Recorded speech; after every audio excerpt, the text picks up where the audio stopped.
Tersangka munduran.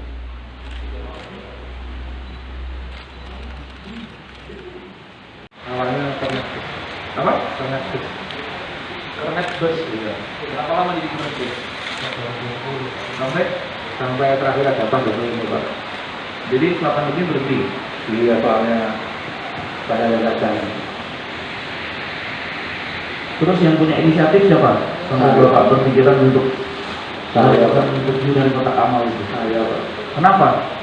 Awalnya berpikir Gadang cari kerja lagi tapi ternyata juga tidak ada Pak. Gimana? Di daerah Gadang. Gadang Kerja apa? dulu tahun 2008 saya pernah jual bakso untuk orang. Enggak, maksud saya yang kerja ini Iya Pak. itu inisiatifnya Bapak. Iya Pak. Kenapa? Kan masih banyak pekerjaan yang lain yang bisa dikerjain. Iya Pak. Hah? Ya itu tadi karena putus asa berawal pergi Gadang dari teman lama jual bakso ternyata ditutup Pak. Terus kita pulang lewat pinggir Pak, lewat masuk mobil Pak. Boleh nggak kira-kira tuh? Jadi tidak boleh Pak. Jadi kotak amal itu. Iya Pak, salah Pak. Terus kenapa? Istri sama anaknya kenapa ikut dibawa? Iya karena buat alasan Pak. Apa? Buat memang awalnya saya cari kerja Pak, niat cari kerja sama istri saya ajak Pak. Ya kenapa kok ibu itu bawa anak istri? Iya Pak. Gimana itu mikirnya? Iya Pak. Ya, Iya Pak. itu kan tidak memberikan contoh Iya Pak. kepada istri dan kepada anak. Iya. Walaupun istri bukan udah bisa ya. Iya Pak. Terus pakai ancaman-ancaman gitu kan nggak boleh seperti itu. Ya, Iya Pak. coba cek pekerjaan yang lain masih banyak kok pekerjaan Iya, yang halal bisa dikerjain itu. Iya Pak. Sudah berapa kali kamu melaksanakan? 3 kali ini Pak. Maksudnya yang kotak 3 kali ini. Sebelumnya Ya cuma ini apa?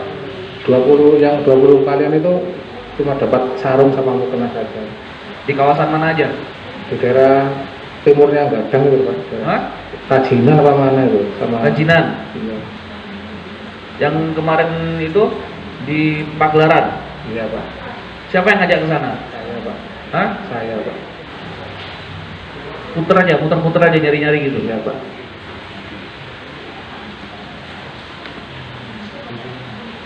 Kapok nggak Pak? Iya Pak. Udah kapok belum? Kapok Pak. Hah? Kapok Pak. Kapok? Iya saya menyesal Pak. Ya sebetulnya sekarang masjid, nanti mungkin mana lagi gitu. Enggak Pak. Kapok Pak. Enggak ya? Iya Pak. Di Betawi atau di mana mungkin tempat lain bisa kan cari yang baru gitu ya Pak. Ya. Kapok Pak. Menggunakan ancaman Mas. Jadi si anak dan istrinya itu tidak mau ya diajak untuk melakukan pencurian-pencurian di masjid-masjid, itu ngambil kotak amal, uang dalam kotak amal, terus ngambil sajadah, mukena atau perlengkapan sholat lainnya. Tapi karena diancam nanti tidak akan dinafkahi, terus kemudian diancam dengan alasan-alasan lainnya, akhirnya si ibu dan anak itu terpaksa ikut dengan si pelaku ini untuk melaksanakan kegiatan ini. Ya, jadi rekan-rekan pada siang hari ini kita melaksanakan press release konferensi pers tentang pengungkapan yang dilakukan oleh Satreskrim Polres Malang dengan dibantu oleh Polsek Pagelaran, yaitu terhadap pencurian kotak amal yang kira-kira 2-3 hari yang lalu cukup menghebohkan karena videonya viral di berbagai media sosial, di mana di Kabupaten Malang, khususnya di desa Banjarjo di Kecamatan Pagelaran, itu telah ditemukan sebuah video di mana adanya satu keluarga yang telah melaksanakan pencurian terhadap kotak amal dan alat-alat sholatnya di suatu masjid yang di kawasan desa tersebut. Kemudian akhirnya setelah dilakukan upaya penyelidikan dan investigasi, kemudian juga didapat dari CCTV yang kebetulan ada di masjid tersebut, akhirnya dari jajaran Satreskrim bisa mengidentifikasi dan mengetahui siapa pelaku yang telah melaksanakan kegiatan pencurian ini. Dan kemudian sehingga akhirnya pada hari Sabtu yang lalu, tanggal 21 November 2020, sekitar jam 13.00 telah bisa diamankan seorang lelaki yang berinisial RPH yang merupakan bapak ataupun sebagai otak dari kasus pencurian yang melibatkan satu keluarga ini yang itu mencuri kotak amal yang ada di masjid di kawasan Pagelaran. Kemudian juga dari keterangan si pelaku ini kita ketahui bahwa pelaku ini memaksa untuk mantan istrinya dan anaknya untuk ikut serta melaksanakan upaya pencurian yang dilakukan oleh si pelaku ini. Pelaku ini telah sejauh ini selama 2 bulan terakhir kita ketahui telah melaksanakan kegiatan pencurian ini sekitar 26 kali, hampir di masjid-masjid di kawasan Kota Malang ataupun juga masjid-masjid yang ada di wilayah Kabupaten Malang. Dan kemudian juga kami sampaikan kepada rekan-rekan media bahwa kita laksanakan proses hukum terhadap si pelaku ini. Si pelaku yang merupakan otak pelaku ini yaitu ayah ini kita laksanakan penahanan dan sekarang sedang dalam mengikuti proses penyidikan lebih lanjut di Satreskrim Polres Malang. Sedangkan untuk istri dan anaknya terus kita laksanakan pembinaan berkoordinasi dengan psikiater, kemudian juga dengan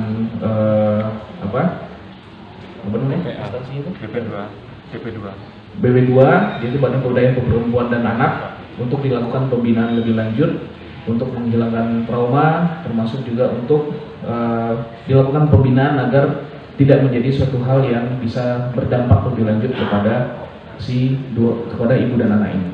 Jadi kita terapkan atas kemanfaatan hukum di sini bahwa kita melihat bahwa pelaku utama dari kejadian ini adalah si bapaknya. Jadi untuk ibu dan anaknya karena itu sifatnya dipaksa dan juga tidak karena didasari oleh kemauan sendiri dan kita menganggap mereka ini masih bisa dilaksanakan pembinaan, akhirnya kita laksanakan pembinaan lebih lanjut dengan melibatkan dari BP2A kemudian juga dengan pemerintahan Kabupaten Malang, sehingga diharapkan nanti untuk ibu dan anak ini bisa terus dilaksanakan pembinaan sehingga nanti bisa kembali ke masyarakat dan dapat diterima kembali dengan masyarakat. Jadi yang perlu kami tegaskan di sini bahwa kejahatan ini murni diotaki oleh si RPH, bapak yang sekarang kita laksanakan penahanan dan melaksanakan proses hukum di Polres Malang. Sedangkan untuk si ibu dan anaknya itu adalah sifatnya dipaksa sehingga akhirnya terpaksa untuk mengikuti kemauan si pelaku utama ini untuk melaksanakan upaya pencurian tersebut. Pasal yang diterapkan itu pasal 365. 363 ayat 1 Saya ulangi, pasal 363 ayat 1 itu pencurian dengan pemberatan dengan ancaman hukuman 7 tahun penjara. Uang yang dicuri berapa, Pak? Uang dicuri total ada sekitar 3.840.000 Bos. Kemudian BB yang lain juga kita amankan, ini ada tang dan juga obeng. Ini digunakan oleh si pelaku untuk merusak kotak amal yang ada di masjid-masjid tersebut, sehingga setelah uangnya diambil, kotaknya ditinggal. Nah, ini yang digunakan.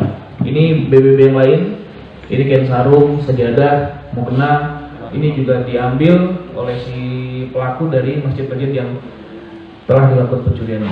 Ada sekitar 60 lebih, baik kain sarung, sejadah, mukena yang telah kita jadikan barang bukti karena merupakan hasil kejahatan yang telah dilakukan oleh pelaku. Motifnya apa ini? Motif ekonomi, Mas. Kebutuhan ekonomi. Ya, kebetulan yang bersangkutan ini sebelumnya adalah bekerja sebagai kernet bus, tapi karena memang situasi pandemi akhirnya kehilangan pekerjaan, akhirnya yang bersangkutan agak sedikit putus asa dan mengambil jalan pintas melakukan pencurian di di masjid-masjid, pencurian berupa kotak amal tersebut.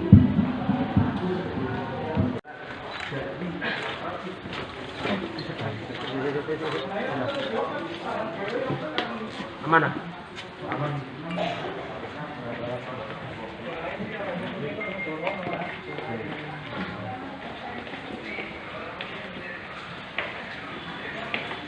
Oke.